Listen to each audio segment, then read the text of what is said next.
আরে ম্যাডাম, আপনি তো দেখতে সেই সুন্দর, আসেন আমার বুকে আসেন। স্যান্ডেল কি এখন খুলবো? আরে না, আপনি স্যান্ডেল পরেই আসেন।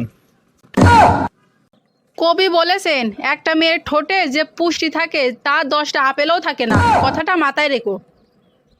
এত জরুরি তলব দিয়ে ডাকছো কেন, কি ব্যাপার বলো। বাবু, আমাদের বাসায় না আজকে কেউ নেই, চলো না আজকে আমাদের বাসায় আজকে পুরোই ফাঁকা। আরে না, তোমার বাসায় আমি আর যাব না। আগে একবার গেছিলাম, তুমি সব থালা বাসন আমারে দিয়ে ধুয়াইছো, আর যাই আমি।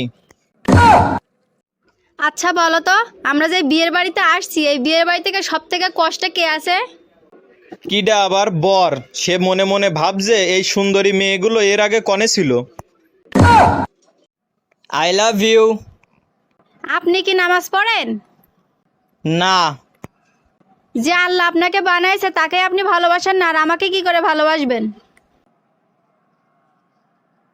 আরে বন্ধু, কি আনন্দ আকাশে বাতাসে, আমি তো ফেসবুকে মেয়ে পটাই ফেলাইছি রে। শুক্রবারে দেখা করব, শুক্রবারেই বিয়ে করব। শুক্রবারে দেখাও করবি, আবার শুক্রবারে বিয়েও করবি? বন্ধু, তুমি যে 1 লাখ টাকা পাঠাইছো ওইটা দিয়ে আমি আইফোন কিনছি, আর এই যে পার্টি দিচ্ছি। কয়দিন আগে না আমার বউটা হারাই গেছে। তা তুই থানায় কমপ্লেন করিসনি? আগের বার আমার সাইকেল হারাইলো, তাই থানায় কমপ্লেন করিলাম, 4-5 দিন চালায়ে তারপরে দিল। ওরে বাবা, আমি আর করব না কমপ্লেন। আচ্ছা ভাই, আপনি কি বিয়ে করেছেন? আলহামদুলিল্লাহ, হ্যাঁ করেছি। আচ্ছা, বিয়ের আগে আপনি কি কি করতেন?